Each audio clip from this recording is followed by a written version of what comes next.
Welcome to MCTV news. ముందుగా headlines చూద్దాం. ముఖ్యమంత్రి చంద్రబాబు నాయుడు రైతులకు సరిపడా వేరుశనగ విత్తనాలను పంపిణీ చేసేలా చర్యలు తీసుకోవడం జరిగింది. ఎమ్మెల్యే షాజహాన్ బాషా వెల్లడి. మదనపల్లి పట్టణంలోని వ్యవసాయ శాఖ ఏవో కార్యాలయంలో రైతులకు వేరుశనగ విత్తనాలు పంపిణీ చేసిన ఎమ్మెల్యే. అన్నమయ్య జిల్లా రామసముద్రం పోలీసుల తీరుకు నిరసనగా పోలీస్ స్టేషన్ ముట్టడించిన టీడీపీ నాయకులు. ఎస్ఐని స్టేషన్లో వేసి బీగం వేసిన సీఐ. ఎమ్మెల్యే చొరవతో ఆందోళన విరమించిన టీడీపీ శ్రేణులు. ముఖ్యమంత్రి చంద్రబాబు నాయుడు రైతులకు సరిపడా వేరుశనగ విత్తనాలను పంపిణీ చేసేలా చర్యలు తీసుకోవడం జరిగిందని మదనపల్లి ఎమ్మెల్యే షాజహాన్ బాషా తెలియజేశారు. నేడు మదనపల్లి పట్టణంలోని వ్యవసాయ శాఖ ఏవో కార్యాలయంలో రైతులకు సబ్సిడీపై వేరుశనగ విత్తనాల పంపిణీ కార్యక్రమం జరిగింది. ఈ కార్యక్రమంలో వ్యవసాయ శాఖ ఏడీ శివశంకర్, మదనపల్లి అధికారి నాగప్రసాద్, రైతులు, టీడీపీ జనసేన నాయకులు తదితరులు పాల్గొన్నారు.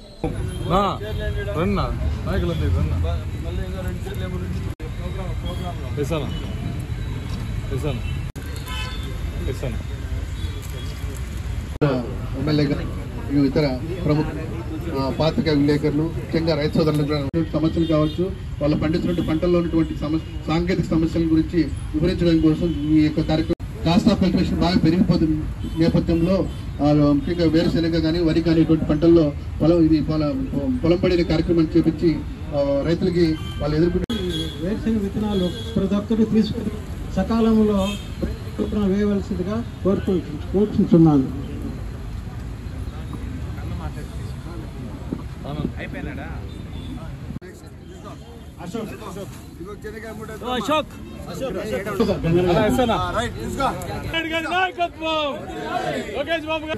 అధికారులు ముందుకు ఇస్తానా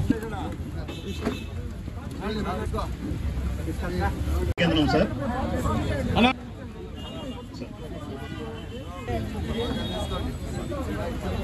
ఈ వేరుశనగ విత్తనాలు మనం వేపే పంట ఏదంటే దేవుని పంట. మనకు వర్షాలు రావాల్సింది ఎవరి వలన? దేవుని వల్ల. ఈ దేవుని పంటకి ఎట్లా అంటే వేసే ముందు దేవుడిని ప్రార్థిస్తారు. చెనిక్కాయలు చెట్లు పెరిగే ముందు దేవుడిని ప్రార్థిస్తారు. ఎట్లా చెనిక్కాయలు వచ్చేసిన దేవుడా చాలని. ఎందుకంటే మన దగ్గర నీళ్లు లేవు, మనము వర్షంతోనే ఆధారపడి ఉన్నాం. వర్షం సకాలంలో పడితే రైతులు మిగిలిపోతారు. వర్షం కానీ సకాలంలో పడకపోతే రైతులు కష్టాల్లో వస్తారు. అట్లా జరగకుండా ఈరోజు నిన్న కూడా నేను ముఖ్యమంత్రి గారి దృష్టికి ఏం తీసుకొచ్చానంటే, ఏదైతే ఎన్ఆర్ఈజీఎస్ కరువు పనులు ఉన్నాయో సేద్యానికి లింకప్ చేయండి. సేద్యంలో కూలీలకి ఇవ్వలేకపోతున్నారు, కూలీ డబ్బులు చెల్లించలేకపోతున్నారు రైతులు. ఏదో 1 ఎకరా భూమి ఉండే వాళ్ళు ఇంటి మనుషులు చేసుకుంటారు. 1.5 ఎకరా 2 ఎకరాలు ఉన్నా, 1 ఎకరా దాటి ఉన్నా కూడా సేద్యం చేయలేకపోతున్నారు, కూలీలు వెళ్ళలేకపోతున్నారు. కూలీ కూడా ఏమైందంటే ముందు తెల్లవారి 8-9 గంటల నుంచి సాయంత్రం 5 గంటల వరకు ఉన్నది. ఇప్పుడు ఆ విధంగా లేదు. తెల్లవారి 8 నుంచి మధ్యాహ్నం 1:30-2 గంటలకు మనుషులు వెళ్ళిపోతున్నారు. అది మధ్యాహ్నం భోజనం పెడితేనే మనుషులు వస్తున్నారు. సో ఇప్పుడు చాలా టెక్నిక్ మారిపోయింది, కష్టాల్లో ఉన్నారు రైతులు. సో తప్పకుండా రైతులకు ఆదుకునే అవసరం ఉంది. తప్పకుండా ఏజీఎస్ లింకప్ చేస్తేనే రైతు రారాజు అవుతాడు. కాకపోతే సేద్యం చేయడానికి రైతు ముందరికి రావడం లేదు. నేను ముఖ్యంగా రైతులు కోరేది ఏమంటే, నిన్న సంవత్సరం చాలా మంది విత్తనాలు తీసుకొని పోయి మీరు చాలా మంది పంట వేయలేదు. అట్లా పంట వేయకపోతే మళ్ళా అది రికవరీ కింద వస్తుంది. మళ్ళా మీరు చెనిక్కాయలు రిటర్న్ ఇవ్వాల్సి వస్తుంది. అట్లా లేకుండా ఖచ్చితంగా చెనిక్కాయలు తీసుకునే వాళ్ళు తప్పకుండా పంట వేస్తేనే మళ్ళా ఇప్పుడు 1 మూట మీరు వేస్తే 40 మూటలు వస్తాయి. ఆ 40 మూటలు వస్తే అట్లా ప్రతి రైతు వేస్తే ఎన్ని వేల మూటలు అవుతాయి. అది అప్పుడు ఏమవుతుందంటే చెనిక్కాయలు రేటు తగ్గుతుంది. ఈరోజు నాకు ఇప్పుడే నివంతపల్లిలో చెప్పారు మన ఏడీ గారు, 1600 రూపాయలు ఏదో తీసుకుంటున్నారు రైతు దగ్గర 1 మూట పైన. లేదు తగ్గించాలా, ఇది 1000 రూపాయలు తీసుకోవాలా. ఎందుకంటే రైతు దగ్గర అంత డబ్బు లేదు, కష్టాల్లో ఉన్నారు రైతు. మీరు తప్పకుండా ఇది ప్రభుత్వ దృష్టికి తీసుకువెళ్ళాలా. ఎట్టి పరిస్థితుల్లో దీనికి ఇన్సూరెన్స్ కవర్ అవుతుంది. పంట ఏదైనా మీకు నష్టం అయితే తప్పకుండా ఒక రైతుకి దాదాపు 6-7 రూపాయలు మీకు ఇన్సూరెన్స్ వస్తుంది. ప్రభుత్వం మీది, మీకోసం పనిచేస్తున్న ప్రభుత్వం. ఈ రోజు ఎందుకంటే చెనిక్కాయలు ఈరోజు ఎన్ని క్వింటాలు తెప్పించినామంటే ఇక్కడ దాదాపు 1060 క్వింటాలు తెప్పించినారు. 1060 క్వింటాలకే మిగిలిపోయి 1185 క్వింటాలు తెప్పించినారు. 1185 క్వింటాలకి మిగిలిపోయి ఇక్కడికి ఆగేది లేదు. మీరు 2000 క్వింటాలు అడిగితే కూడా 2000 క్వింటాలు తప్పకుండా తెప్పించి రైతులకు ఆదుకుంటారు. మొదటి నుంచి కూడా ఆనవాయితీగా వస్తున్నట్టు మధ్యలో వేరే ప్రభుత్వాలు వచ్చినప్పుడు దీన్ని కాస్త తలకిందులు చేసి ఏదో నామమాత్రంగా ఇచ్చామంటే ఇచ్చాము అన్నట్టుగా చేసుకుంటూ వెళ్ళిపోతున్నటువంటి పరిస్థితి. మన గౌరవ శాసనసభ్యులు గారు ఇలాంటి విషయాల మీద ఎక్కువ దృష్టి పెట్టి రైతులకు న్యాయం చేయాలా అనేటటువంటి ఒక దృక్పథంతో ఈ కార్యక్రమాలని ఇంకా ముందుకు తీసుకుపోవడం జరుగుతోంది. దాంట్లో భాగంగానే ఆయన నిమ్మనపల్లిలో ప్రోగ్రాం చేసుకుని మదనపల్లిలో ఈ రైతులకు ఇష్యూ చేయడానికి ఇక్కడికి రావడం జరిగింది. జై తెలుగుదేశం. మండల రైతులకు అందరికీ కూడా వందనాలు. ఈ ఖరీఫ్ సీజన్లో 2025 ఖరీఫ్ సీజన్లో ఇప్పుడు వర్షాలు దేవుని దయ వల్ల ప్రభుత్వం మంచిగా ఉంది. ఇక్కడ ఎమ్మెల్యే గారు మంచిగా ఉన్నారు కాబట్టి మదనపల్లిలో మంచి వర్షాలు పడినాయి. ఆ వర్షాలకి ప్రతి ఒక్కరు కూడా దుక్కిలు దున్నడం జరిగింది. ఇప్పుడు ఇంకా ఈ విత్తనాలు ఈ వేరుశనక్కాయలు తీసుకొని పోయి ఇంటికాడ వలిచి మనము దీని దుక్కిలో వేసినామంటే మళ్ళీ చెనిగి పంట వచ్చేది ఆలస్యము. సో ప్రతి ఒక్క రైతు కూడా ఎకరా వరకు అయితే 1 మూట అన్నారు. మన ఎమ్మెల్యే గారు ఇప్పుడే చెప్పినారు ఇంకా ఎక్కువ ఇవ్వాలా అని. సో అధికారులు కూడా వ్యవసాయ అధికారులు కూడా అది కూడా ఆలోచిస్తున్నారు. కాబట్టి ఎకరా 2 మూటలు ఇచ్చేదానికి ఎకరా పైన ఉండేవాళ్ళకి 3 మూటలు ఇచ్చేదానికి కూడా మన ఎమ్మెల్యే గారు చెప్పినారు కాబట్టి ఖచ్చితంగా జరిగి తీరుతుంది. కాబట్టి రైతులందరూ కూడా సుఖ సంతోషాలతో ఉండాలని ఈ సందర్భంగా నేను కోరుతున్నాను. మదనపల్లి మండలం నుంచి వచ్చిన రైతులందరికీ నా హృదయపూర్వక నమస్సుమాంజలు. ఎందుకంటే మామూలుగా ఈ తెలుగుదేశం పార్టీ అధికారంలో ఉంటే రైతుల కోసం అనేక సంక్షేమ కార్యక్రమాలతో పాటు ఈ విధంగా వేరుశనగ విత్తనాలు, సబ్సిడీ రుణాలు, అనేక విధాలుగా రైతులకు ఉపయోగపడే అనేక యంత్రాలతో పాటు ఏ విధంగా రైతులకి ఏ సీజన్ లో ఏం అవసరం ఉండే సబ్సిడీలన్నీ మంజూరు చేసే ఒక తెలుగుదేశం పార్టీ మాత్రమే. అందులో భాగంగా మనకు శాసనసభ్యులు ఇంకా రైతులకు ఏ విధంగా ఏమేమి కావాలని అవన్నీ అధికారులతో మాట్లాడి అందరికీ అందుబాటులో ఉండే విధంగా ప్రతి ఒక్కరికి అందే విధంగా పార్టీలకు అతీతంగా రైతులందరికీ ఈ సబ్సిడీ రుణాలు గానీ విత్తనాలు గానీ అందే విధంగా కృషి చేస్తున్న ఏకైక ఎమ్మెల్యే షాజహాన్ బాషా గారు. నిజంగా చాలా ఆనందంగా ఉంటుంది.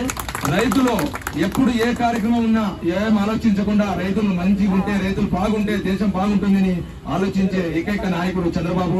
అదేగా మదనపల్లి నియోజకవర్గంలో కూడా ఈ రోజు అందరి కోసం పనిచేస్తున్న మంచి వ్యక్తి షాజహాన్ అన్న. స్వర్గీయ నందమూరి తారక రామారావు వారసుడిగా అరంగేట్రం చేసిన నందమూరి బాలకృష్ణ తనకంటూ తెలుగు ప్రేక్షకుల హృదయాలు ప్రత్యేక స్థానాన్ని సంపాదించుకున్నారని ఎమ్మెల్యే షాజహాన్ బాషా కొనియాడారు.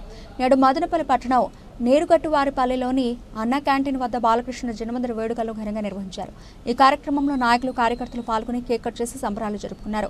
ఈ సందర్భంగా ఎమ్మెల్యే మాట్లాడుతూ బాలకృష్ణ కేవలం నటుడిగా, రాజకీయ నాయకుడిగానే కాకుండా బసవతారకం క్యాన్సర్ ఆసుపత్రి చైర్మన్ గా సేవా కార్యక్రమాలు చేపడుతున్నారని పేర్కొన్నారు.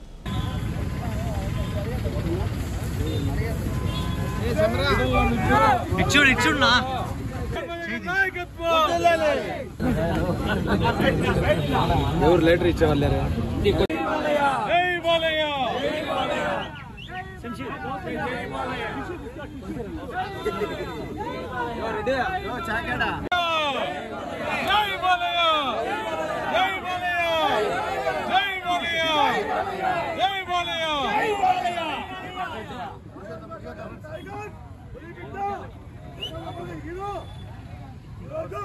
సమరా అన్న పెడతాను సమరా ఫోటో పెట్టావా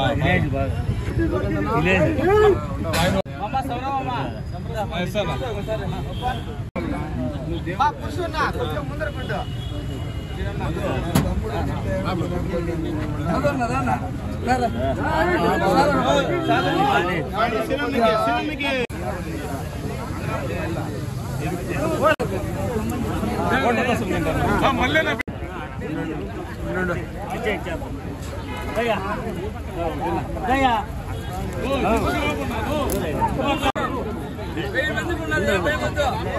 ఉండాలి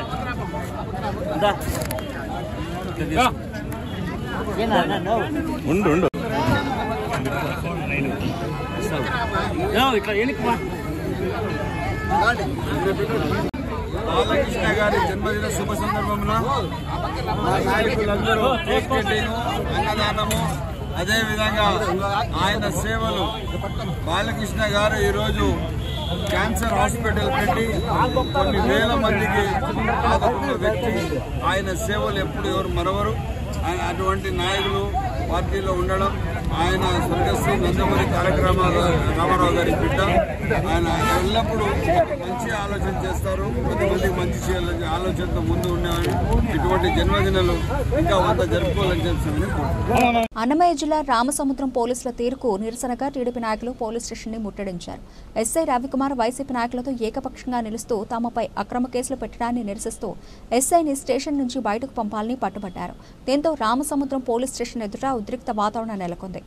రామసముద్రం మండలం ఎర్రబోయినవారిపల్లిలో 3 రోజుల క్రితం వైసీపీ జెడ్పీటీసీ సిహెచ్ రామచంద్రారెడ్డి సూచనలతో వైసీపీ నాయకులు టీడీపీ మాజీ సర్పంచ్ వెంకటప్ప టీడీపీ నాయకులపై దాడి చేసి తీవ్రంగా గాయపరిచారు. ఈ ఘటనపై రామసముద్రం పోలీసులు వైసీపీ నాయకులు 14 మందిపై, టీడీపీ నాయకులు 7గురిపై కేసులు కట్టారు.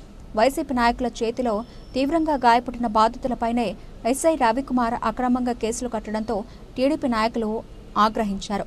మంగళవారం రామసముద్రం పోలీస్ స్టేషన్ ముట్టడించి ఎస్ఐ రవికుమార్ను తమకు అప్పగించాలని డిమాండ్ చేశారు. దీంతో మదనపల్లి రూరల్ సీఐ సత్యనారాయణ అక్కడికి చేరుకుని ఎస్ఐ రవికుమార్ని పోలీస్ స్టేషన్లో దాచిపెట్టి గేటుకు తాళాలు వేయించారు. ఈ క్రమంలో ఆగ్రహించిన టీడీపీ నాయకులు స్టేషన్లోనికి చొరబడి ఎస్ఐకి వ్యతిరేకంగా నినాదాలు చేశారు. అదే సమయంలో రామసముద్రం చేరుకున్న మదనపల్లి ఎమ్మెల్యే షాజహాన్ బాషా పోలీస్ స్టేషన్ ఎదుట ఆందోళన చేస్తున్న టీడీపీ నాయకులకు సర్ది చెప్పారు. వెంటనే టీడీపీ నాయకులపై పెట్టిన అక్రమ కేసులు ఎత్తివేయాలని పోలీసులకు సూచించారు.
రామసముద్రం మండలంలో 3 రోజుల క్రితం ఏదైతే ఎక్స్ సర్పంచ్ వెంకటప్ప పైన దాడి జరిగిందో, ఆయన కుటుంబీకులపైన దాడి జరిగింది. ఇక్కడ ఆ రోజు సాయంత్రం 10 గంటల వరకు పోలీస్ స్టేషన్లో పంచాయతీ జరిగింది. పోలీస్ స్టేషన్లో నేనే ఎస్ఐ గారు చెప్పిన ఎవరిది తప్పు ఉంటే వాళ్ళపైన చర్యలు తీసుకోమని చెప్పడం జరిగినది. కాకపోతే ఇక్కడ వెంకటప్ప పిల్లలు ఇక్కడ ఉంటే ఆ ఇంకొక వెంకటప్ప ఎవరైతే శ్రీరాంపల్లి వెంకటప్ప ఉన్నాడో ముందే ఆయన ఇక్కడ నుంచి వెళ్ళిపోయి శ్రీరాంపల్లిలో కత్తులు రాడ్లు పెట్టుకొని అక్కడ మార్గ మధ్యంలో వీళ్ళు వస్తున్నారని కాసుకొని ఉండి దారుణంగా దాడి చేసినాడు. ఏదైతే శ్రీరాంపల్లి వెంకటప్ప వెనకాల కొంతమంది వైసీపీ నాయకుల హస్తం ఉంది, వాళ్ళు ఎవరైనా ఉన్నా కానీ వదిలేది లేదు. ఏదైతే మన ఎక్స్ సర్పంచ్ వెంకటప్ప గారి పిల్లలకు ఆయనకి జరిగిన అన్యాయానికి ఖచ్చితంగా చర్యలు తీసుకుంటాము. ఎవరైతే శ్రీరాంపల్లి వెంకటప్ప ఉన్నారో వాళ్ళపైన 307 కేసు కట్టినాము. అదే కాకుండా ఇప్పుడు కౌంటర్ కేసు ఎస్ఐ గారు ఏం ఇంట్రెస్ట్తో కొట్టినారో నాకు తెలియదు, కానీ ఇప్పుడే చెప్పినా నేను అది ఇమ్మీడియట్గా రెఫర్ పెట్టాలి. దెబ్బలు వీళ్ళు తగిలి వీళ్ళు తలలు పగిలి మళ్ళీ వీళ్ళ మీద కేసు కట్టారా? ఎవడా నేర్పించింది పద్ధతి? ఇది ఎక్కడుంది రాజ్యాంగంలో? అట్లా ఇదంతా మంచి పద్ధతి కాదు. అసలు సీన్ ఆఫ్ అఫెన్స్ ఏం చెప్తుంది? వీళ్ళు గమ్మున పంచాయతీ అయిపోయింది కదా, పోలీస్ స్టేషన్లో సెటిల్మెంట్ అయిందని గమ్మున వీళ్ళు ఊరికి వెళ్తున్నారు. వీళ్ళు ఊరికి వెళ్తుంటే మార్గ మధ్యంలో వాళ్ళు అటాక్ చేసినారు. వీళ్ళు ఏమన్నా ఒక మాట, వీళ్ళ డిఫెన్స్లో ఒక మనిషికి వాళ్ళ ఇద్దరు మనిషికి దెబ్బలు తగిలిండొచ్చు. అసలు అటాక్ నేచర్ ఆఫ్ అటాక్ ఎవరి వల్ల జరిగింది? వాళ్ళ వల్ల జరిగింది. అటువంటి టైంలో ఇవన్నీ చేయడం మంచిది కాదు. ఇది తప్పకుండా ఇది ఏదైతే వీళ్ళు చేసిన తప్పు ప్రభుత్వానికి చెడ్డ పేరు వచ్చేటట్టుగా ఉంది. కాకపోతే ఎట్టి పరిస్థితులు అట్లా రానివ్వము, మేము ఉండాము. ఎట్టి పరిస్థితుల్లో ముఖ్యమంత్రి గారు క్లియర్గా ఉండారు, మేము క్లియర్గా ఉండాము. ఎట్టి పరిస్థితుల్లో ఎవరికైతే అన్యాయం జరిగిందో వాళ్లకు న్యాయం ఇప్పించే బాధ్యత మాది. ఎవరికైనా వదిలేదు లేదు. ప్రతిరోజు మేము ఫాలోఅప్ చేస్తున్నాము. ఎక్కడ అన్యాయం జరిగిందో వాళ్ళకి తప్పకుండా న్యాయం చేస్తాము. వీళ్ళు ఎవరైతే పార్టీ మనుషులు వీళ్ళకు ఆదుకొని వీళ్ళతో కలిసి నడిచే బాధ్యత మాది అని చెప్పి సైనిక తెలియజేస్తారు. సమాన పనికి సమాన వేతనం ఇవ్వాలని మదనపల్లి మున్సిపల్ ఇంజనీరింగ్ కాంట్రాక్ట్ కార్మికులు డిమాండ్ చేశారు. నేడు మదనపల్లి మున్సిపల్ కార్యాలయం ఎదుట వారు రిలే నిరాహార దీక్షలు నిర్వహిస్తున్న విషయం తెలిసిందే. ఈ కార్యక్రమంలో ఇంజనీరింగ్ విభాగ కాంట్రాక్ట్ కార్మికులు పాల్గొన్నారు. ఈ సందర్భంగా వారు మాట్లాడుతూ సమాన పనికి సమాన వేతనం ఇవ్వాలని, 15 సంవత్సరాలు నిండిన కార్మికులను పర్మనెంట్ చేయాలని డిమాండ్ చేశారు. గత ప్రభుత్వం తమకు ఇచ్చిన హామీ మోసం చేసిందని, ఎన్నికల ముందు కూటమి నాయకులు ఇచ్చిన హామీని నెరవేర్చాలని డిమాండ్ చేశారు. ప్రభుత్వం స్పందించని పక్షంలో నీటి సరఫరాను, వీధి లైట్లను నిలుపుదల చేయడం జరుగుతుందని తెలిపారు. వీరి ఆందోళనకు పలు సంఘాల నాయకులు మద్దతు తెలిపారు. పుర ప్రజలకు, అధికారులకు, అనధికారులకు అందరికీ మా యూనియన్ తరఫున హృదయపూర్వక నమస్కారములు. అయ్యా, మేము సమ్మె చేస్తున్న కారణం ఏమంటే అందరికీ తెలిసిందే. పుర ప్రజలు కానీ, అధికారులు కానీ, అన్నాధికారులు కానీ అందరూ మాకు సహకరించి మా బాధలు గమనించి మీరు కూడా గవర్నమెంట్కు మెసేజ్ పెడతారని విన్నవించుకుంటూ 20-30 సంవత్సరాలుగా పనిచేస్తున్న చాలీసల్లని జీతంతో ఆ రోజు నుంచి ఈ రోజు వరకు రాత్రి అనక పగలనక ఎండనక వాననక రేం బౌలు కష్టపడి పనిచేస్తున్న, కరోనాలో కూడా మేము పనిచేసినా కూడా ఆనాటి నుంచి మాకు ప్రభుత్వం వారు మమ్మల్ని గమనించకుండా మాకు చాలా జీతాలు ఇస్తున్నారు. కాబట్టి ఆ జీతం చాలకన్నా మేము బాధపడుతున్నాం. కాబట్టి దయచేసి మాకు జీతం పెంచమని మేము పబ్లిక్ నుంచి కూడా మేము సహాయం కోరుతున్నాము. అంతేకాకుండా 30 సంవత్సరాల నుంచి పనిచేస్తున్నా కూడా మాకు క్రమబద్ధీకరించలేదు. మాకు పర్మనెంట్ కానీ అవి ఏవీ లేవు. అంతేకాకుండా మాకు పండగ సెలవులు కానీ, ఆదివారాలు కానీ, శనివారం కానీ, పండగ కానీ, దేవర కానీ ఏ విషయమైనా ఏ ఫంక్షన్ అయినా కూడా మాకు లీవులు కానీ ఏమి ఉండవు. అందువల్ల ఈ సమస్యలపైన చిన్న చిన్న కోరికలే, మేమేం పెద్ద పెద్ద కోరికలేమి కోరలేదు. మాకు దయచేసి ప్రభుత్వం వారు మా సమస్యలను గమనించి మాకు జీతాలు పెంచి ఆదుకోవాల్సిందిగా కోరుతున్నాం. మదనపల్లి మున్సిపాలిటీలో ఇంజనీరింగ్ విభాగంలో పనిచేస్తున్న కార్మికులు మేము గత 7 రోజుల నుండి సమ్మె కొనసాగిస్తున్నాము. మేమేమైనా ఆస్తులు అంతస్తులు అడగడం లేదు. మా కనీస వేతనాన్ని 29,000 రూపాయలు ఇవ్వాలని అధికారులు, అనధికారులు అందరినీ విన్నపించుకుంటున్నాము. మేము చేస్తున్న పని గంటలు 24 గంటలు, 25 గంటలు కూడా చేస్తున్నాము. వాటర్ వర్క్స్లో 8 గంటలు పని భారాన్ని తగ్గించాలా, 8 గంటలు చేయాలని మేము అధికారులను అడుగుతున్నాం. అది కానీ లేదంటే హెచ్ఆర్ పాలసీ కానీ లేదంటే 20 ఏళ్ళ సర్వీస్ ఉన్న వాళ్ళు రెగ్యులైజ్ చేయాలని, ఇది అన్ని సామరస్యంగా సానుకూలంగా నెరవేరే కోరికలే అడిగినాం. కాబట్టి అధికారులు మాపై చిన్న చూపు చూస్తున్నారు. దీన్ని మేము ఖండిస్తూ ఈ సమ్మెలో దిగినాము. ఈరోజు 7వ రోజు అయింది. అదేవిధంగా స్టేట్ బాడీ రాష్ట్ర సమితి శనివారమా లేదా సోమవారమా అన్ని సంస్థలను నిలిపేసి, వాటర్ కానీ మిగతా విభాగాలను కూడా నిలిపేసి పూర్తిగా సమ్మెపై నిరాహార దీక్షగా పాల్గొనాలనుకుంటున్నాము. మీరు అధికారులు, అనధికారులు మా విన్నపాన్ని విన్నవించి మాకు సహకరించాలని కోరుకుంటున్నాం. రాష్ట్రంలో ఖైదీల కంటే అధ్వానంగా పేద విద్యార్థులకు పౌష్టికాహారం అందిస్తున్నారని బహుజన సేన రాష్ట్ర అధ్యక్షుడు ఆవేదన చెందారు. రాష్ట్రంలో ఎస్సీ, ఎస్టీ, బీసీ హాస్టల్స్ విద్యార్థుల భోజన విషయంలో అన్ని ప్రభుత్వాలు నిర్లక్ష్యం వహించాయని ఆయన దుయ్యబట్టారు. నేడు మదనపల్లి సబ్ కలెక్టర్ కార్యాలయం ఎదుట వారు నిరసన వ్యక్తం చేశారు. ఈ సందర్భంగా వివిధ సంఘాల నాయకులు మాట్లాడుతూ రాష్ట్రంలో సాధారణ ప్రభుత్వ హాస్టల్స్, కస్తూర్బా మోడల్ స్కూల్స్, సాంఘిక సంక్షేమ గురుకుల పాఠశాల విద్యార్థులు నడుపుకుంటున్న హాస్టళ్లలో 5వ తరగతి నుంచి 10వ తరగతి వరకు ఒక్కో విద్యార్థికి 3 పూటల భోజనం ఖర్చు 46 రూపాయలు, ఇంటర్ నుండి పీజీ వరకు ఒక్కో విద్యార్థికి 3 పూటల భోజనం ఖర్చు 53 రూపాయలుగా ప్రభుత్వం అందిస్తోందని అన్నారు. కాంట్రాక్టర్లు కూడా దీన్ని చులకన భావంతో, లాభాపేక్షతో, పౌష్టికాహార లోపంతో ఈ భోజన పథక విధానాన్ని అవలంబిస్తున్నారన్నారు. ప్రస్తుతం ఈ విధానంపై చిత్తూరు తెలుగుదేశం పార్టీ శాసనసభ్యులు గురజాల జగన్మోహన్ గత వారం కలెక్టర్ల సమావేశంలో విద్యార్థులకు వడ్డించే మధ్యాహ్న భోజనాన్ని తిని 4 రోజులు ఇబ్బంది పడినట్లు, విద్యార్థులు ఏ రకంగా దీన్ని జీర్ణించుకుంటారో అని ఆవేదన చెంది మెరుగైన ఆహారాన్ని అందించాలని కలెక్టర్లకు సూచించడం జరిగిందని గుర్తు చేశారు. పక్క రాష్ట్ర ప్రభుత్వాలు విద్యార్థులకు సన్నబియ్యం అందించి పౌష్టికాహారాన్ని పెంచే విధంగా చర్యలు తీసుకుంటూ ఉంటే మన ప్రభుత్వాలు జైలు ఖైదీల కంటే ఘోరంగా విద్యార్థులకు భోజనాన్ని అందిస్తున్నారని ఆవేదన చెందారు.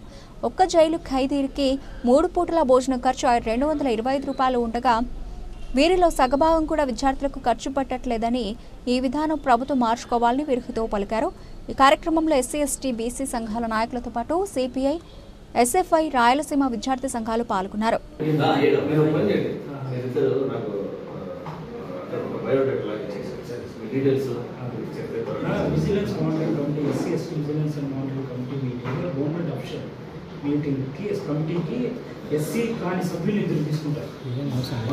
పక్క రాష్ట్రంలో సన్న బియ్యంతో పౌష్టికాహారాన్ని అందిస్తున్నా ఇక్కడ మాత్రం జైల్లో ఖైదీల కంటే ఘోరంగా విద్యార్థులకు భోజనం పెడుతున్నారనే విషయాన్ని ఈ సమాజం దృష్టికి తెస్తున్నాం.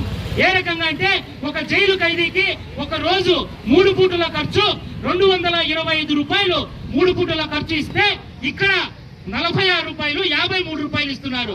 అయ్యా ఒక పూట భోజనం 15 రూపాయలతో ఎక్కడ కూడా పెట్టే పరిస్థితి లేదు.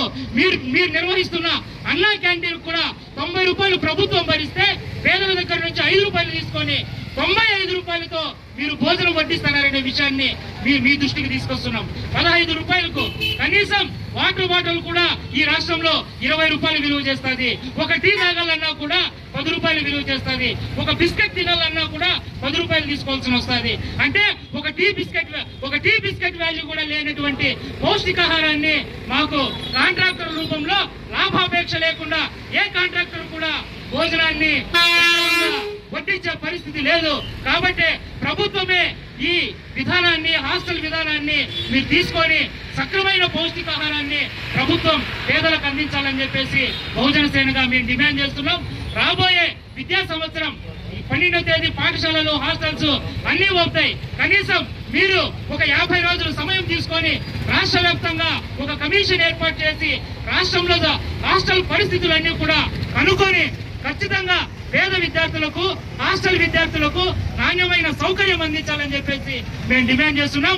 ఆడపిల్లలకు అంతో ఇంతో రక్షణగా హాస్టల్స్ కొంత భద్రంగానే కనిపిస్తూ ఉన్నాయి. కానీ ఈ రాష్ట్రంలో మగపిల్లలకు వచ్చేసరికి అన్ని కూడా సక్రమైన పక్కా భవనాలు, ప్రభుత్వ భవనాలు లేక బాడుగ భవనాల్లో, పాడుపడిపిన భవనాల్లో, పెచ్చులుడుతున్న భవనాల్లో మా విద్యార్థులు విద్యను అభ్యసిస్తున్నారు. కనీసం మీకు సవాలు విసురుతున్నాం. మీకు చేతనైతే ఓ ఎమ్మెల్యేలారా, ఎంపీలారా, ప్రజాప్రతినిధులారా, మీకు చేతనైతే మీ బిడ్డలను, మీ వాళ్ళని ఒక్కరోజు మా ఎస్సీ, ఎస్టీ, బీసీ హాస్టల్లో ఉన్నామని చెప్పండి. మీకు చేతనైతే మీ బిడ్డలకు, హాస్టల్ బిడ్డలు తింటున్నటువంటి భోజనాన్ని మీ బిడ్డలకు తినిపించండి. అప్పుడు మేము పడుతున్నటువంటి కష్టాలు కూడా మీ దృష్టికి వస్తాయి.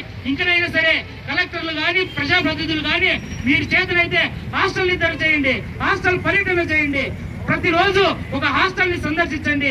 మా బాధలన్నీ కూడా మీకు అర్థమవుతాయనే విషయాన్ని స్పష్టంగా తెలియజేస్తూ రాబోయే కాలంలో ఒక నెల 20 రోజుల సమయం తీసుకొని మీరంతా కూడా ఈ రాష్ట్రంలో అంతా పర్యటించి ఈ విషయాన్ని కూలంకుశంగా చర్చించి హాస్టల్ విద్యార్థులకు న్యాయం చేయాలని చెప్పేసి బహుజన సేనగా మేము డిమాండ్ చేస్తున్నాం. లేని పక్షంలో రాష్ట్రంలో ఉన్నటువంటి అన్ని విద్యార్థి సంఘాలను కూడా, అన్ని ప్రజా సంఘాలను కూడా అందరినీ కలుపుకొని చలో విజయవాడ కార్యక్రమాన్ని నిర్వహించి ఈ విషయాన్ని తేల్చేదాకా ఖచ్చితంగా పోరాటం చేస్తామని విజ్ఞప్తి చేస్తూ జై భీమ్, జై భారత్. Thank you. అనేక సందర్భాల్లో ఎస్సీ, ఎస్టీ, బీసీ విద్యార్థులు హాస్టల్లో చదువుకున్న విద్యార్థులకి పౌష్టికాహారం అందడం లేదు. అనేక మంది జబ్బుల బారిన పడి చదువుకోలేకపోతున్నారు అనేక సందర్భాల్లో తెలియజేశాం. అదే రీతిగా ఇప్పుడు ప్రస్తుత గవర్నమెంట్ కూడా మేము పదే పదే అడుగుతున్నాం. ఈరోజు ఈ రాష్ట్రంలో ఒక విద్యార్థికి ప్రభుత్వము ఎంత వెచ్చిస్తుంది తన పౌష్టికాహారం కోసం అని చెప్పేసి ఈరోజు మేము అడుగుతున్నాం. మాకు తెలిసినంత వరకు ఒక విద్యార్థికి ఒక 3 పూటలకి 40 రూపాయలు ఈరోజు ఒక విద్యార్థి పైన పెడుతుంది ఒక రోజుకు. అంటే ఈరోజు ఒక మనిషి మంచి ఆహారం తీసుకోవడానికి 40 రూపాయలు సరిపోతుందా అని చెప్పేసి ఈ ప్రభుత్వాన్ని నేను అడుగుతున్నాం. కాబట్టి ఈ ప్రభుత్వాన్ని మేము ఒకటే అడుగుతున్నాం, మీకు విద్యార్థుల పైన ఎస్సీ ఎస్టీల పైన చిత్తశుద్ధి ఉందా? మీకు విద్యార్థి లోకాన్ని వాళ్ళ భవిష్యత్తు మీద మంచి ఆలోచన ఉందా? ఈ ప్రభుత్వాన్ని మీరు సస్యశ్యామలంగా నడపాలంటే విద్యార్థులు ఎదగాలి, ఉన్నత చదువుకోవాలి, వాళ్ళు మంచి స్థానానికి వెళుతారు. కాబట్టి వాళ్ళు మంచి స్థానానికి వెళ్ళాలంటే వాళ్ళు ఆరోగ్యంగా పౌష్టికంగా ఉండాలని కనీస జ్ఞానమైన ఈ ప్రభుత్వానికి ఉందని చెప్పేసి ఈ సందర్భంగా అడుగుతున్నాం.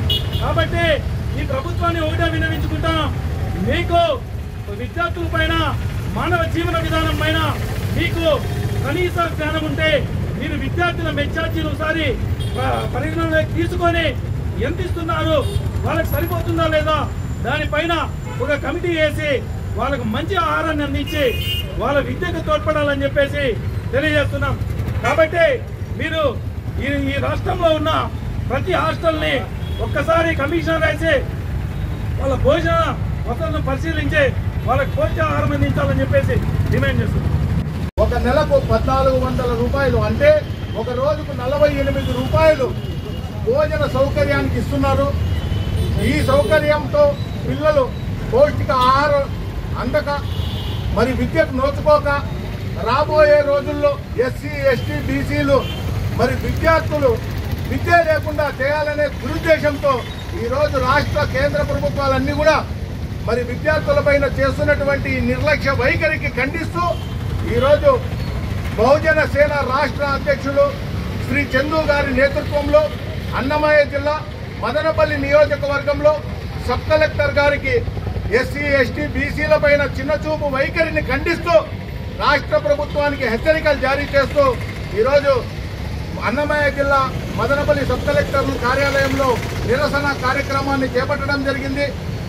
రాష్ట్ర ప్రభుత్వం 2018లో మెస్ ఛార్జీలు పెంచుతామని చెప్పి తూతూ మంత్రంగా హామీ ఇచ్చి తెలుగుదేశం ప్రభుత్వం మరి ఎలక్షన్లకు పోవడం, మరి ఎలక్షన్లో గెలిచినటువంటి జగన్మోహన్ రెడ్డి హాస్టల్ విద్యార్థులకు పెంచుతామంటూ 5 సంవత్సరాలు కాలయాపన చేశారే కానీ ₹1 కూడా మరి మెస్ ఛార్జీలు పెంచలేదు. గత ప్రభుత్వంలో ఉన్నప్పుడు చంద్రబాబు నాయుడు గారు ఇచ్చినటువంటి హామీని మరి డిమాండ్ చేస్తూ మెస్ ఛార్జీలు కాస్మెటిక్ మరి దాని సౌకర్యాల కోసం విద్యార్థులకు ₹3000 కనీసం మరి జైల్లో ఉన్నటువంటి ఖైదీలకు ఇస్తున్నటువంటి సౌకర్యాన్నైనా మరి పేద విద్యార్థులకు ఈరోజు రాష్ట్ర ప్రభుత్వం ఇవ్వాలని చెప్పి ప్రధానమైనటువంటి డిమాండ్తో ఈరోజు రాష్ట్రంలో ఉన్నటువంటి ఎస్సీ ఎస్టీ బీసీ హాస్టల్లో చదువుతున్న విద్యార్థులందరి తరఫున రాష్ట్ర ప్రభుత్వాన్ని కోరుకుంటూ ఈ కార్యక్రమాన్ని వెంటనే రాష్ట్ర ప్రభుత్వం గుర్తించి మరి ఎస్సీ ఎస్టీ పేద విద్యార్థులకు పౌష్టిక ఆహారాన్ని నాణ్యమైనటువంటి విద్యను ఇచ్చి భావితరాల బిడ్డల భవిష్యత్తుకు పూలబాట వేయాలని, ఆంధ్రప్రదేశ్ రాష్ట్ర అభివృద్ధికి కృషి చేయాలని, మీరు కేవలం ఓట్ల కోసం మాత్రమే రాజకీయాలు చేయకోకుండా మరి విద్యార్థులు 18 సంవత్సరాలు లేవు గనుక వాళ్లకు ఓట్లు లేవు గనుక మీరు ఏమాత్రం వాళ్లకు పట్టించుకోవడం లేదు. కేవలం ఓట్లుంటే వాళ్లకు మాత్రమే మీరు సౌకర్యాలన్నీ ఇస్తున్నారు.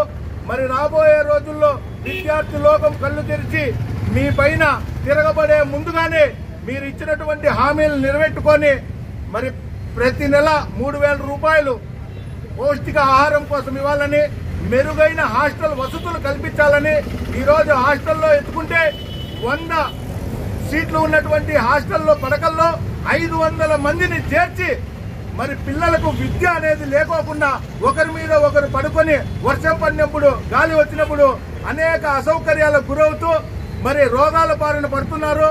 ఇవన్నీ కూడా గమనించి ఎస్సీ ఎస్టీ బీసీ హాస్టళ్లను పెంచాలని, జనాభా ప్రాతిపదిక మీద అవసరానికి తగినట్లు కొత్త హాస్టళ్లను నిర్మించాలని మరి కేంద్ర ప్రభుత్వం వారైతే గిరిజన సంక్షేమం వారు మరి మొన్ననే ఏకలవ్య సూపర్ హాస్టళ్లను ప్రవేశపెట్టడం జరిగింది.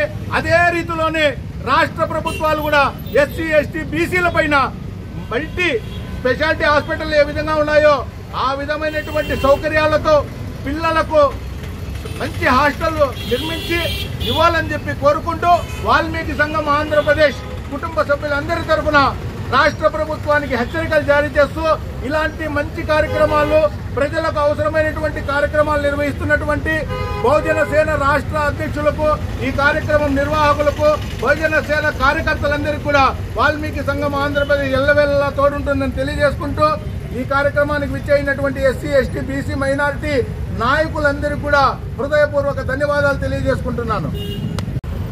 ఏదైతే సంక్షేమ హాస్టల్స్ ఉన్నాయో సంక్షేమ హాస్టల్ను ఈరోజు టీడీపీ ప్రభుత్వం 2014 వచ్చినప్పుడు సంక్షేమ ప్రభుత్వం అని చెప్పి సంక్షేమ హాస్టల్స్ మొత్తాన్ని యుద్ధ ప్రాతిపదికన పైలట్ ప్రాజెక్ట్ కింద రావిలి కిషోర్ బాబు ఉన్నప్పుడు అన్ని హాస్టల్స్ను రాష్ట్ర వ్యాప్తంగా 40 హాస్టల్స్ పూర్తి క్లోజ్ చేసేటువంటి పరిస్థితి ఉంది.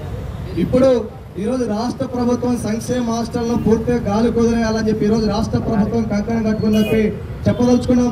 ఎప్పటికైనా ఎందుకు ఈ విషయం చెప్తున్నామంటే అయ్యా ఈ రాష్ట్ర ప్రభుత్వం అన్నా క్యాంటీన్లు పెట్టి ఎన్టీఆర్ అన్నా క్యాంటీన్లకు ఒక రోజు భోజనానికి 95 రూపాయలు ఖర్చు చేస్తా ఉంటే ఈరోజు పేద విద్యార్థులు ఉన్నతమైనటువంటి చదువులు చదువుకోవడానికి సంక్షేమ హాస్టల్కు 42 రూపాయలు మీరు ఖర్చు చేస్తా ఉంటే ఏ విధంగా ఈరోజు వరల్డ్ హెల్త్ ఆర్గనైజేషన్ చెప్తా ఉంది పౌష్టికమైనటువంటి ఆహారం అందితేనే విద్యార్థులు బాగా ఉండగలుగుతారు, ఆరోగ్యంగా ఉండగలుగుతారు చెప్తా ఉంది. కానీ ఈరోజు పౌష్టికమైనటువంటి ఆహారం అందాలంటే WHO ప్రకారం 600 క్యాలరీలు ఈరోజు పౌష్టికమైనటువంటి ఆహారం అవసరం. కాబట్టి ఈ రోజు WHO చెప్పినటువంటి ప్రాతిపదికను రాష్ట్ర ప్రభుత్వం అమలు చేయాలని చెప్పి ఈ రోజు ఈ సందర్భంగా చెప్పదలుచుకున్నాం.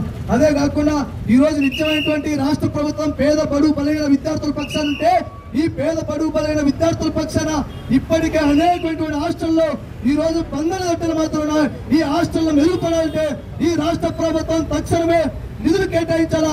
ఈ నిధులు కేటాయించి ఇప్పటికే ఈ రోజు రేపు మొన్నాడు 12వ తేదీ నుంచి హాస్టల్ పునఃప్రారంభమవుతా ఉన్నాయి. ఇప్పటికే హాస్టల్ తెరుచుకునేటువంటి పరిస్థితి ఉంది. ఏదైతే గతంలో ఎట్లయితే ఇబ్బందులు పడ్డారో అదే ఇబ్బందుల్లో ఈ విద్యా సంవత్సరం కూడా ప్రభుత్వం విద్యార్థులు పెట్టేటువంటి పరిస్థితి ఉంది. కాబట్టి ఇటువంటి ఆలోచన విధానాన్ని తక్షణమే విరమించుకోవాలని చెప్పి చెప్తా ఉన్నాం.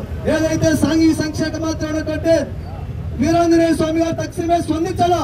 ఈ రాష్ట్రంలో ఉన్నటువంటి ఎస్సీ ఎస్టీ బీసీ మైనార్టీ విద్యార్థుల పక్షాన ఈరోజు మీరు ఉండాలా.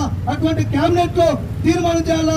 రేపు జరిగేటువంటి కేబినెట్ లో సంక్షేమ విద్యార్థులకు ఖచ్చితంగా మెస్ కాస్ట్ పరిస్థితి పెంచుతామని చెప్పి కేబినెట్ లో తీర్మానం చేయాలని చెప్పి సందర్భంగా చెప్పదలుచుకున్నాం. అలా లేని పక్షంలో పెద్ద ఎత్తున ఎస్సీ ఎస్టీ బీసీ మైనార్టీ వర్గాల విద్యార్థుల పక్షాన ఐక్యంగా కార్యాచరణతో పెద్ద ఎత్తున పోరాటానికి వెనుకాడమని చెప్పి కూడా ఈ రాష్ట్ర ప్రభుత్వానికి తెలియజేస్తా ఉన్నాం. ఈ అవకాశం మీకు అందరూ కూడా పేరు ధన్యవాదాలతో ముగిస్తా ఉన్నాం. ఈ రోజు బహుజన సేన అధ్యక్షుడు చంద్రు గారి ఆధ్వర్యంలో ఇక్కడ మదనపల్లి నియోజకవర్గంలో సబ్ కలెక్టర్ గారి ఆఫీస్ ముందు ఈ నిరసన కార్యక్రమం అనేది చేపట్టడం జరిగింది. SC ST BC minority hostels అనేది ఈ రోజు ఏ విధంగా ఉన్నాయంటే వాళ్ళ హాస్టల్ విద్యార్థులకు మంచి పౌష్టికాహారం అందడం లేదు. కనీసం పూటకి 20 రూపాయలతో భోజనం పెడుతున్నారు. ఏ విధంగా కనీసం జైల్లో ఉన్న ఖైదీలకైనా మంచి ఆహారం దొరుకుతుంది, విద్యార్థులకు దొరకడం లేదు. కాబట్టి ఈ హాస్టల్ విద్యార్థులకు మంచి పౌష్టికాహారం అందించాలి, అలాగే వాళ్ళకు మంచి సౌకర్యాలు కల్పించాలి. ఆడపిల్లలు అయితే చాలా ఇబ్బంది పడుతున్నారు హాస్టల్లో, వాళ్లకు మంచి వసతులు కల్పించాలని ఈరోజు ప్రభుత్వాన్ని డిమాండ్ చేస్తున్నాము. అలాగే ఈ హాస్టల్ కూడా ఇంకా పెంచాలి. హాస్టల్ విద్యార్థులు చాలా మంది పేద విద్యార్థులు బీసీ హాస్టల్లకు రావాలంటే చాలా భయపడుతున్న పరిస్థితి. ఎందుకంటే వాళ్ళకి సరైన సౌకర్యాలు లేవు, మంచి పౌష్టిక ఆహారం అందించడం లేదు. కాబట్టి ఇంకా హాస్టల్ పెంచి అక్కడ మంచి సౌకర్యాలు కల్పించి విద్యార్థులకి మంచి విద్యను అందించాలని ఈ సందర్భంగా ప్రభుత్వాన్ని డిమాండ్ చేస్తున్నాము. ఇకనైనా ఈ కార్యక్రమం కోసం స్పందించి మీరు ఈ రాష్ట్ర ప్రభుత్వం కానీ కేంద్ర ప్రభుత్వం కానీ హాస్టల్ అనేది పెంచి రాష్ట్ర వ్యాప్తంగా కూడా హాస్టల్ ఇంకా ఎక్కువ నిర్మించి వాళ్లకు మంచి సౌకర్యాలు కల్పించి మంచి విద్యను అందించి మంచి పౌష్టిక ఆహారాన్ని అందించాలని బీసీ రాష్ట్ర కార్యదర్శిగా నేను డిమాండ్ చేస్తున్నాను. రాష్ట్ర రాజధాని అమరావతిని వేశ్యల రాజధాని అంటూ మహిళలను కించపరిచే విధంగా వ్యాఖ్యలు చేసిన సాక్షి విలేకరులను వెంటనే అరెస్ట్ చేయాలని తెలుగుదేశం పార్టీ మహిళా నాయకులు డిమాండ్ చేశారు. మదనపల్లి సబ్ కలెక్టర్ కార్యాలయం వద్ద నిరసన వ్యక్తం చేసి అనంతరం సబ్ కలెక్టర్ కార్యాలయ ఏఓకు వినతిపత్రం అందజేశారు. ఈ కార్యక్రమంలో టీడీపీ మహిళా నాయకురాళ్లు పాల్గొన్నారు. ఈ సందర్భంగా వారు మాట్లాడుతూ మహిళలకు గౌరవం ఇచ్చి తన పేరు ముందు తల్లి పేరును చేర్చి అమరావతి రాజధానిగా అఖండ భారతదేశాన్ని పరిపాలించిన చక్రవర్తి గౌతమిపుత్ర శాతకర్ణి యొక్క స్ఫూర్తితో ముఖ్యమంత్రి చంద్రబాబు నాయుడు అమరావతి రాజధానిని ఏర్పాటు చేయడం జరిగిందన్నారు.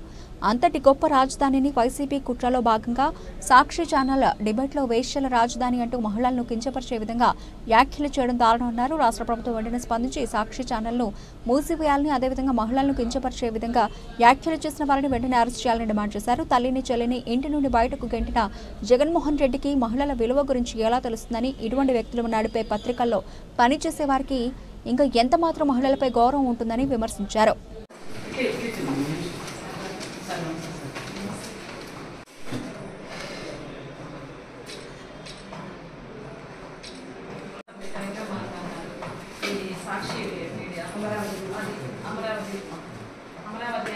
గత 3 రోజులుగా సాక్షి మీడియాలో, సాక్షి పత్రికల్లో ఒక జర్నలిస్టు కృష్ణంరాజు ఒక డిబేట్ నిర్వహించినారు. ఆ డిబేట్లో జర్నలిస్ట్ కృష్ణంరాజు అనే ఆయన రాజకీయంగా ఒక వేదికను పెట్టుకొని దాన్ని మనసులో పెట్టుకొని మన విజయవాడలో ఉండేవారిని, రాజధానిలో ఉండేవారిని వేశ్యల రాజధాని అని ఒక చిత్రీకరించడము, దాన్ని మన సాక్షిలో ఉండే శ్రీనివాసులరావు గారు దాన్ని వెకిలిగా నవ్వి అవునవును ఇది ముందుగానే టైమ్స్ ఆఫ్ ఇండియాలో వచ్చింది ఈ విధంగా నేను అనే దాన్ని వాయన వక్రీకరించడము. ఇది వరకు ఎన్నోసార్లు చెప్పినారు చంద్రబాబు నాయుడు గారు, ఇది దేవతల రాజధాని అని. బుద్ధుడు నివసించిన, బుద్ధుడు ఉన్న బౌద్ధ మతం నుండి రాజధాని మన అమరావతి. ఎన్నో దేవతలు ఉండే రాజధాని, గౌతమిపుత్ర శాతకర్ణి ఉండేది. ఇలాంటి రాజధానిని పట్టుకొని ప్రతి ఒక్కరూ రాజధానినే వద్దు అని ఒక వేశ్యల రాజధానిగా చిత్రీకరించి ఎన్నో కుటుంబాలు, ఎస్సీ, ఎస్టీ, బీసీ, మైనార్టీలు ఎంతో మంది భూములు ఇచ్చిండే రాజధానిని ఈరోజు అసలు రాజధానినే ఉండకూడదని సాక్షి పత్రిక ఒక మీడియా పెట్టి ఈ విధంగా ప్రజలందరినీ, ఆడవాళ్ళను 2 కోట్ల మంది ఆడవాళ్ళు, రాష్ట్రంలో ఉండే 2 కోట్ల మంది మహిళలను కించపరిచే విధంగా మాట్లాడటము ఇది చాలా తప్పు. ఈ తప్పుకు నిన్న శ్రీనివాసరావును అరెస్ట్ చేసినారు. వెంటనే ఆ కృష్ణంరాజు ఎక్కడున్నా తీసుకొని వచ్చి అరెస్ట్ చేయవలసిందిగా కోరుకుంటున్నాం. ఈ రోజు వైసీపీ ప్రభుత్వం చాలా చరిత్రహీనులుగా పరిగణించాలి. ఎందుకంటే తల్లికి, చెల్లికి, ఆడవాళ్ళకి కనీసం మర్యాద కూడా ఇవ్వలేని పొజిషన్లో వాళ్ళు ఉన్నారు. ఇలా చూసుకుంటూ పోతే మీరు మాట్లాడిందే వేదవాకు, మీరేమి చెప్పినా జరుగుతుంది. గత ప్రభుత్వంలో ఎన్నో అవమానాలు చేశారు. ఒక అసెంబ్లీ సాక్షిగా చెప్పాలంటే నారా భువనమ్మని ఇష్టం వచ్చినట్లు మాట్లాడారు. దానికి నిదర్శనంగా ఏం జరిగింది? 11 సీట్లకే పరిమితమయ్యారు. ఇంకా కూడా బుద్ధి రాలేదా? ఇక ఇది చాలదన్నట్లు ఒక వైసీపీ మహిళా నాయకురాలు నారా లోకేష్ అన్న గారికి చీరలు పంపిస్తాం, గాజులు పంపిస్తాం అని మాట్లాడింది. ఆ చీరలే, ఆ గాజులే, ఆ నిదుట సింధూరమే ప్రతి ఒక్క మహిళ నిదర్శనం. ఎక్కడ? ఈ ఆంధ్ర రాష్ట్రంలో, ఈ దేశంలో. అలాంటి ఈ దేశాన్ని, అలాంటి ఈ ఆంధ్ర రాష్ట్ర మహిళలను ప్రతి ఒక్కరిని అవమానించినట్లే ఈరోజు మీరు చేస్తున్న పని. ఇకపోతే దిశ యాప్ అన్నారు, దిక్కులేని యాప్గా అయిపోయింది మీ దిశ యాప్. ఇప్పుడు ఒక శక్తి యాప్, ఒక పసిపిల్ల నుంచి, ఒక మహిళ నుంచి ప్రతి ఒక్కరిని కాపాడుతుంది. అలాంటి ప్రభుత్వం మన మహాకూటమి ప్రభుత్వం. ఈరోజు ప్రతి ఒక్క మహిళ ఇంత అవమానకరంగా ఇబ్బంది పడి వాళ్ళ మనోభావాలు దెబ్బతింటున్నాయంటే ఎంత నీచమైన రాజకీయాలు చేస్తున్నారు మీరు. రాజకీయాల కోసం ఏమైనా మాట్లాడతారా? ఎంత దిగుజారుడు బతుకైనా చేస్తారా? ఇది తీవ్రంగా ఖండిస్తున్నాం. Thank you so much. హల్చల్ అవుతున్న విషయం ఏమంటే రాజధాని మహిళలను చాలా అసభ్యకరంగా మాట్లాడిన సాక్షి మీడియాని, సాక్షి ఓనర్ అయినటువంటి భారతీ రెడ్డక్క గారిని, ఆ రెడ్డక్క గారు వచ్చి అట్లా భారతీ రెడ్డక్క గారు వచ్చి కనీసం మా వాళ్ళు చేసింది పొరపాటే తల్లి అన్నట్టుగా మహిళల అందరికీ కూడా క్షమాపణ చెప్తే చాలా సంతోషిస్తారు మహిళలందరూ కూడా. ముఖ్యంగా రాజధానిలో ఎక్కువగా భూములు ఇచ్చిన వాళ్ళు దళితులే ఉన్నారు. దళితులందరినీ కూడా ఈ వైసీపీ గవర్నమెంట్ ముందున్నప్పుడు ఈ 5 సంవత్సరాలు కూడా వాళ్ళని చాలా రాసి రంపాన పెట్టింది. అదేవిధంగా ఇప్పుడు వచ్చిన తర్వాత కూడా, కూటమి ప్రభుత్వం వచ్చిన తర్వాత కూడా వాళ్ళని అవమానంగా మాట్లాడటం ఈ వైసీపీ గవర్నమెంట్కి, వైసీపీ ఛానల్ వాళ్ళకి బాగా అలవాటు అయిపోయింది. అదేవిధంగా ఇంకో విషయం ఏమంటే మహిళలను అవమానపరిచినట్లుగానే వైసీపీలో కూడా మహిళలు ఉన్నారు. వాళ్ళు కూడా తల్లులు, చెల్లెళ్ళు, అక్కలు ఉంటారు. వాళ్ళను కూడా దృష్టిలో పెట్టుకొని మాట్లాడాలి ఛానల్ వాళ్ళు ఏదైనా మాట్లాడేటప్పుడు కూడా. కానీ అంతేకాకుండా రాజధానిలో, అమరావతి రాజధానిలో చాలా మంది మహిళలు బయట నుండి పోయి జాబులు చేసే వాళ్ళు కానీ చదువుకునే వాళ్ళు కానీ ఉన్నారు. అలాంటి వాళ్ళని కూడా అందరి మీద నిందేసినట్లు అవుతుంది. వేషల రాజధాని అంటే ఆ వేషల రాజధానిలో చదువుకునే పిల్లలందరూ కూడా వేషలన్నిట్లా మీ ఉద్దేశము. అలాంటి మాటలు మాట్లాడకుండా ప్రతి ఒక్క మహిళకు కూడా మీరు క్షమాపణ చెప్పి బుద్ధిగా మీ ఛానల్ తీసేస్తేనే మంచిదని చెప్పనేసి తెలియజేసుకుంటున్నాం. మదనపల్లి ఇండస్ట్రియల్ ఎస్టేట్ నందు నియమ నిబంధనలకు విరుద్ధంగా నిర్మాణాలు చేపడుతూ ప్రభుత్వ ఆదాయానికి గండి కొడుతున్న వారిపై చర్యలు తీసుకోవాలని బహుజన యువసేన అధ్యక్షులు పునీత్ డిమాండ్ చేశారు. నేడు మదనపల్లి సబ్ కలెక్టర్ కార్యాలయ ఏవోకు బహుజన యువసేన బీవైఎస్ ఆధ్వర్యంలో ఫిర్యాదు చేయడం జరిగింది. ఈ సందర్భంగా బహుజన యువసేన అధ్యక్షుడు పునీత్ మాట్లాడుతూ మదనపల్లిలో పారిశ్రామిక అభివృద్ధి కోసం 36 ఎకరాల్లో ఇండస్ట్రియల్ ఎస్టేట్ ఏర్పడిందని, ఎంఎల్ఎల్ హాస్పిటల్, బీటీ కళాశాల, ఆరోగ్యవరం తదితర సంస్థలతో మదనపల్లి ప్రపంచ పటంలో శ్రేష్టమైన స్థానం సంపాదించుకున్నదని పేర్కొన్నారు. దీంతో పాటు మదనపల్లిలో విస్తారమైన సాగు భూములు, పంటలు, వ్యవసాయ ఆధారిత పరిశ్రమలకు ఈ ఇండస్ట్రియల్ ఎస్టేట్ ఉపయోగపడుతుందని, అసంఘటిత రంగంలోని పేద ఎస్సీ, ఎస్టీ, బీసీ, మైనారిటీ కులాలకు ఈ ఎస్టేట్ ఉపాధి కల్పిస్తుందని నేతలు, జనాలు ఆశించాలన్నారు. పక్కా లెక్కలతో ఈ ఎస్టేట్లో పరిశ్రమలు పెట్టేవారికి తక్కువ ధరలకు అప్పట్లో భూములు ఇవ్వడం జరిగిందని, ఈ ఎస్టేట్లో పరిశ్రమలు మొదలైతే వాటి ద్వారా మదనపల్లి మరో బొంబాయి అవుతుందని అంచనాలు వేశారని, అదే క్రమంలో చాలా మందికి 36 ఎకరాల్లోని ఎస్టేట్లో కొంత భూమిని ప్రభుత్వం కేటాయించడం జరిగిందని తెలిపారు. అక్కడ ఏర్పాటు చేసే సంస్థలు అన్నింటికీ ప్రభుత్వం భారీ సబ్సిడీ లోన్లు, లైసెన్సులు ఇవ్వడం జరిగిందన్నారు.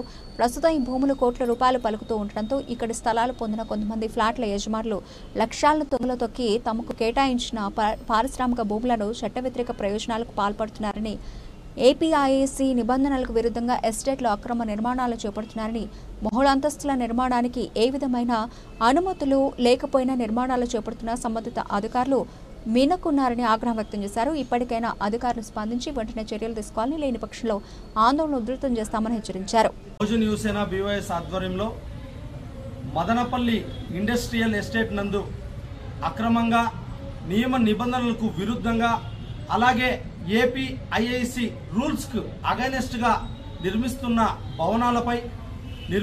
భవన యాజమాన్యాలపై చర్యలు తీసుకోవాలని చెప్పి స్థానిక సబ్ కలెక్టర్ గారికి ఫిర్యాదు చేయడం జరిగింది. ఈ సందర్భంగా మదనపల్లిలో ఇండస్ట్రియల్ ఎస్టేట్ కొరకు అంటే పారిశ్రామిక అభివృద్ధి కొరకు ఇప్పుడున్న ముఖ్యమంత్రి గారు ఇదే మిషన్ కాంపౌండ్లో ఒక పెద్ద సభ ఏర్పాటు చేసి మదనపల్లి చుట్టుపక్కల ప్రజలు అలాగే మదనపల్లి ప్రజలు, కార్మికులు, అందరూ యువత అందరూ కూడా అభివృద్ధి చెందాలని చెప్పి మంచి ఉద్దేశంతో, అలాగే మదనపల్లి పారిశ్రామికంగా కూడా అభివృద్ధి చెందాలని చెప్పి మంచి ఉద్దేశంతో మదనపల్లిలో ఇండస్ట్రియల్ ఎస్టేట్ నందు 36 ఎకరాలను కేటాయించడం జరిగింది. అక్కడ ఈరోజు జరుగుతున్న పరిస్థితి ఎలాగుందంటే, పరిశ్రమల కోసం కేటాయించిన స్థలంలో పరిశ్రమల కోసం అని చెప్పి భూమిని, కానీ అక్కడ ఇండస్ట్రియల్ కాకుండా వారు సొంతంగా కమర్షియల్ బిల్డింగ్ కోసము వాటిని ఉపయోగించడం జరుగుతుంది. అలాగే మరికొంతమంది అయితే ఏపీఐఏసీ రూల్స్ ప్రకారం ఇక్కడ ఇండస్ట్రియల్ ఏరియాలో ఇండస్ట్రియల్ కోసం కేటాయించిన స్థలంలో ఎవరు కూడా కానీ సెలార్లు కానీ 2-3 అంతస్తులు బిల్డింగ్లు కానీ కట్టకూడదని చెప్పి ఒక నియమ నిబంధన ఉంది.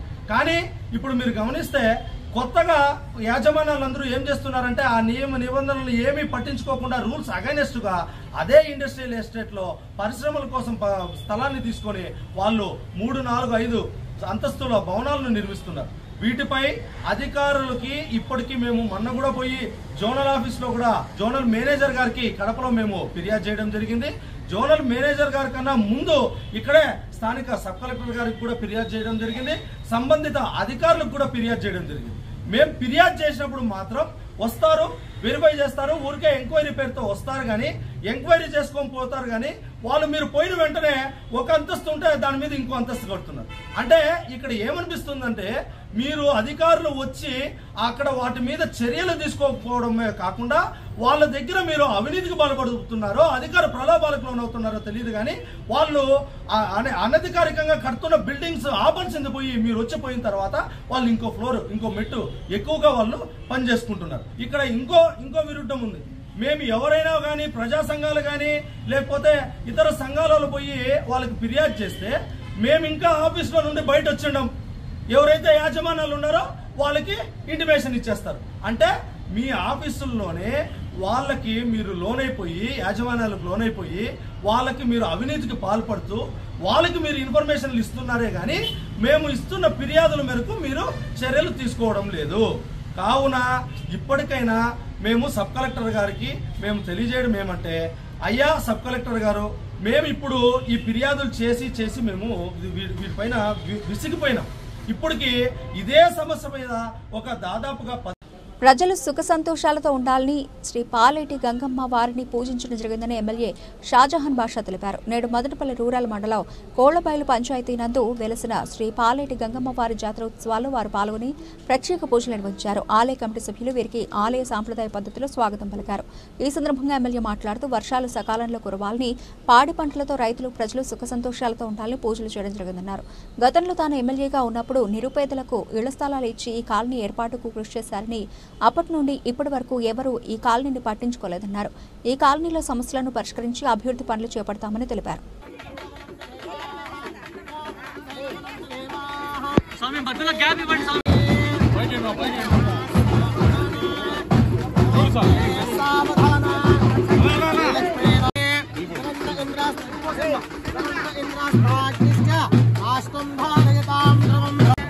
కుడి చేతో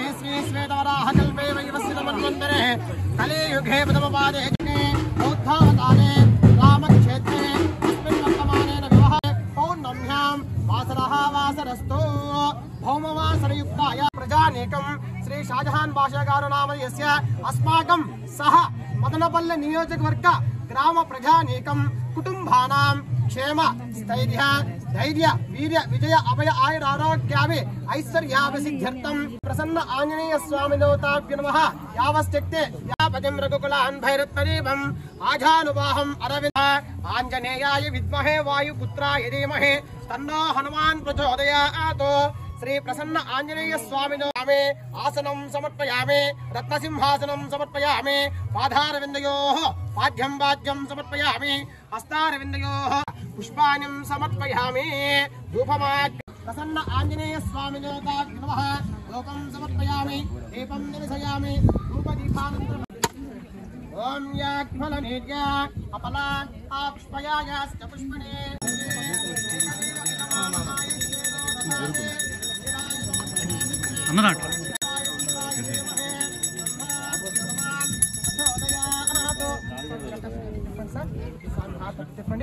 आंजनेयाय विद्महे वायुपुत्राय धीमहि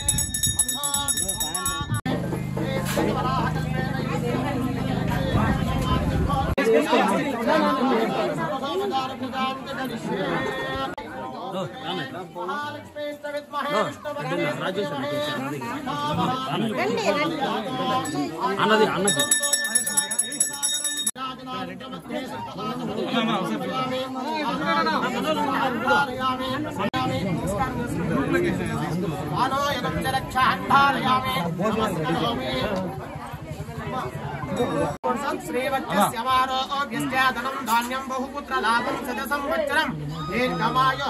కోళ్లబయలు కాలనీలో ఆ రోజు నేను ఇచ్చిన వసతులే తప్ప ఇక్కడ ఏమి రోడ్లు కాలువలు ఏమి లేవు.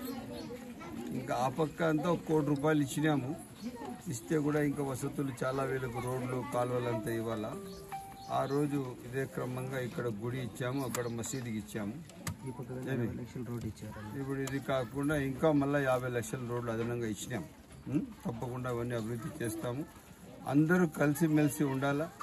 కులమతాల అతీతంగా తమ తమ దేవాలయాల్లో మసీదుల్లో ప్రార్థనలు చేసుకుంటూ కలిసిమెలిసి సంతోషంగా ఉండాలి.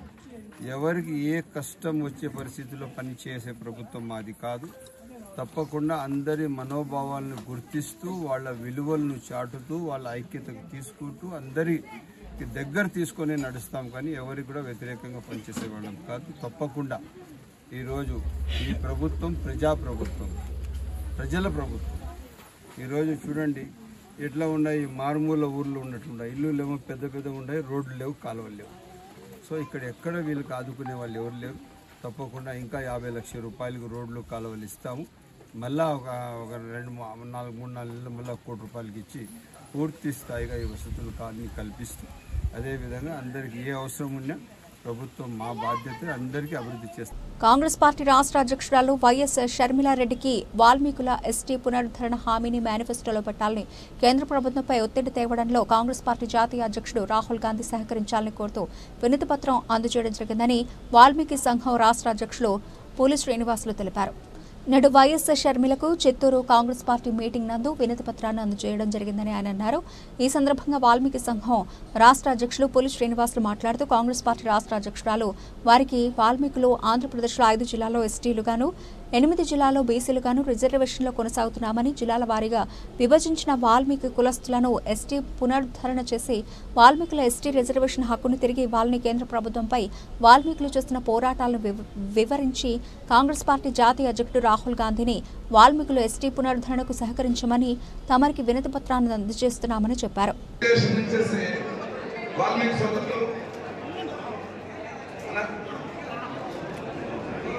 సైడ్ కొంచెం సైడ్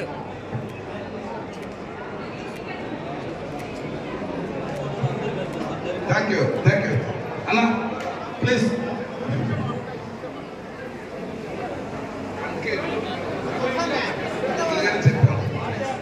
చెప్పండి కానీ 1 minute చెప్పండి ప్లీజ్. అర్థం చేసుకోవాలి. వస్తామన్నా ముందు చెప్పండి. సోదరులు ఎవరిని మనం అవమానపరచలేదు. ఇది కాంగ్రెస్ పార్టీ అంతర్గత మీటింగ్. ప్లీజ్ అలా మళ్ళీ మనం వేరు. బులెటిన్ ముగించే ముందు హెడ్లైన్స్ మరోసారి. ముఖ్యమంత్రి చంద్రబాబు నాయుడు రైతులకు సరిపడా వేరుశనగ విత్తనాలను పంపిణీ చేసేలా చర్యలు తీసుకోవడం జరిగింది. ఎమ్మెల్యే షాజహాన్ బాషా వెల్లడి. మదనపల్లి పట్టణంలోని వ్యవసాయ శాఖ ఏవో కార్యాలయంలో రైతులకు వేరుశనగ విత్తనాలు పంపిణీ చేసిన ఎమ్మెల్యే. అన్నమయ్య జిల్లా రామసముద్రం పోలీసుల తీరుకు నిరసనగా పోలీస్ స్టేషన్ ముట్టడించిన టీడీపీ నాయకులు. ఎస్ఐని స్టేషన్లో వేసి బీగం వేసిన సీఐ ఎమ్మెల్యే చొరవతో ఆందోళన విరమించిన టీడీపీ శ్రేణులు. ఇవి ఇప్పటివరకు నా బులెటిన్ అప్డేట్స్. మరిన్ని అప్డేట్స్తో మళ్ళీ కలుద్దాం. అంతవరకు సెలవు. నమస్తే.